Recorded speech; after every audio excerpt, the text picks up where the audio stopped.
അപ്പോൾ പ്ലേറ്റിംഗ് ഇപ്പോൾ എത്ര രൂപയായിട്ടുണ്ട് എല്ലാം കൂടി? പ്ലേറ്റിംഗ് 9,000 രൂപ അടുപ്പിച്ചായിരുന്നു. 9,000. അപ്പോൾ ഇനി ടോട്ടൽ കോസ്റ്റ് വണ്ടിക്ക് ഇപ്പോൾ എത്ര രൂപയായിട്ടുണ്ട്? ഇതിന് ടോട്ടൽ കോസ്റ്റ് ഒരു 80,000 രൂപ അടുപ്പിച്ചാണ്. 80,000. 40,000-40,000 രൂപ ഇതിന് സ്പെയർ പാർട്സ്. ഇതിൽ ഒരുപാട് സാധനം മാറ്റുണ്ട്. അതിപ്പോൾ നമ്മൾ സിമ്പിളായിട്ട് പറയുകയാണെങ്കിൽ ഇപ്പോൾ ക്ലച്ച് കേബിൾ, ആക്സിലേറ്റർ കേബിൾ, ഈ കംപ്രഷൻ കേബിൾ, പ്ലഗ്, ക്ലച്ചിന്റെ കാര്യം പറഞ്ഞു, പിന്നെ fork oil, seal, brake shoe, ഒരുപാട് സാധനങ്ങൾ. പിന്നെ സ്റ്റിക്കർ കിറ്റ് മേടിക്കണം, പിന്നെ year rubber, mud guard rubber, screw kit, കുഞ്ഞു സാധനങ്ങൾ മേടിക്കുമ്പോഴാണ് കാശ്.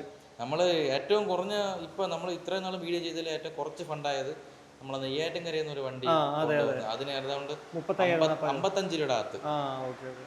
അത് 51 സംതിങ്, ബാക്കി ട്രാവൽ എക്സ്പെൻസ് ആണ്. അതായത് ഈ ലേത്തിൽ കൊടുത്തു വിടുന്നതിന്റെ എല്ലാം അല്ലാണ്ട് എങ്കിലും 55 രൂപയുടെ അകത്തെ ആ വണ്ടിക്ക് തന്നെ ആയുള്ളൂ.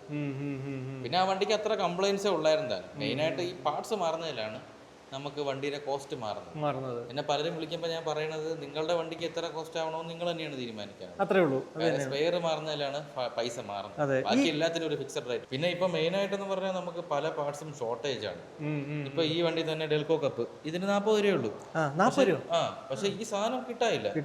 ഞാൻ ഇവിടുന്ന് ഇത് തിരക്കി ഇനി പോകാൻ കടകളില്ല. ഞാൻ ഒരുപാട് സ്ഥലത്ത് പോയി, നമ്മൾ ട്രിവാൻഡ്രത്ത് ശുഭ മെയിൻ പാർട്സ് വിൽക്കുന്ന മെയിനായിട്ടുള്ള കടകളാണ്. അപ്പൊ ഇവിടെ നിന്ന് കിട്ടാത്തത് അവിടെ നിന്നാണ് എടുക്കാറുള്ളത്.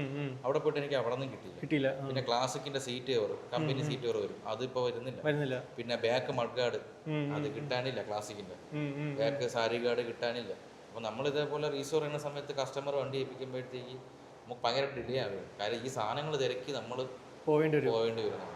സീറ്റ് കവർ ഇവിടെ വർക്ക്ഷോപ്പിന് അടുത്തൊരു ഷോപ്പിൽ നമ്മുടെ മണിയണ്ണന്റെ. ഓക്കെ, പക്ഷെ നല്ല രസമുണ്ട് കേട്ടോ, നല്ല അടിപൊളി. അവിടെ നല്ല വൃത്തിയായിട്ട് ചെയ്യാറുണ്ട്.